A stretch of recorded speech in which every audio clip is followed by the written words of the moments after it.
দশমিকের ভাগ পঞ্চম শ্রেণীর পৃষ্ঠা নম্বর ৭৪। আমরা একটু অন্যরকম করে ভাগ দিয়েছি, সরাসরি বোর্ড ভাগ নাই, একটি সংখ্যা পাল্টিয়ে দিয়েছি। ৮ ভাগ ৯.০৭। ৮ ৯-এর মধ্যে কয়বার যাবে?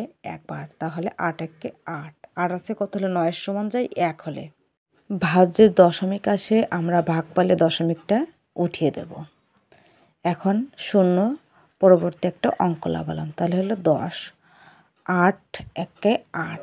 ৮ ১০-এর মধ্যে একবার যাবে, তাহলে আমরা ৮ একে ৮ নিব।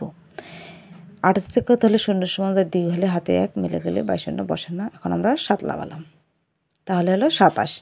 এখন আমাদের ৮-এর ঘরের নামটা পড়তে হবে। ৮ একে ৮, ৮ দুগুণে ১৬, ৩ ৮টা ২৪।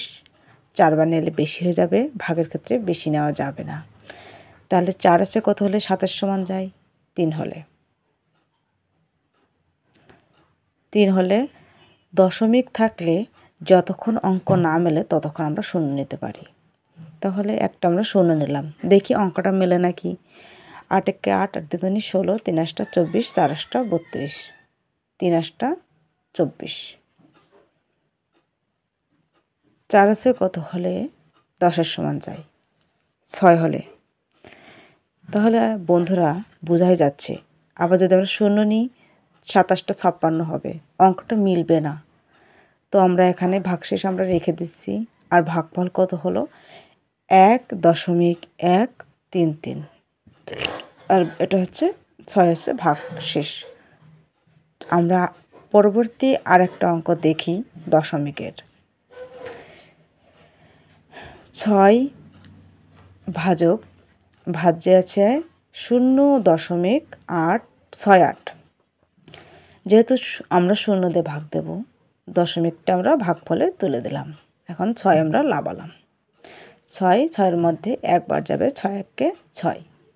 এখন উপর থেকে আমরা আরেকটা অঙ্ক লাগালাম ৮। তাহলে ৬ ৮-এর মধ্যে একবার যাবে, ৬ একে ৬। ৬ সে কত হলে ৮-এর সমান যায়? ২ হলে। এখন ৬-এর ঘরে নামতে পারবো, ৬ একে ৬, ৬ দুগুণে ১২, ৩ ৬ ১৮। ৩ ৬ ১৮, তাহলে ৮ আছে কত হলে ১০-এর সমান যায়? ২ হলে। এখন আমরা আরেকটা শূন্য নিয়ে দেখি অঙ্কটা মেলে কিনা। আরেকটা যদি শূন্য নিই তাহলে ৩ ৬ ১৮। আমরা যদি আবার শূন্য দিই তাও কিন্তু অঙ্কটা মিলবে না, বারে বারে আমাদের অবশিষ্ট ২ থেকে যাবে। তাহলে ২ হলো অবশিষ্ট, আর ভাগফল হলো ০.১১৩। এটাই উত্তর।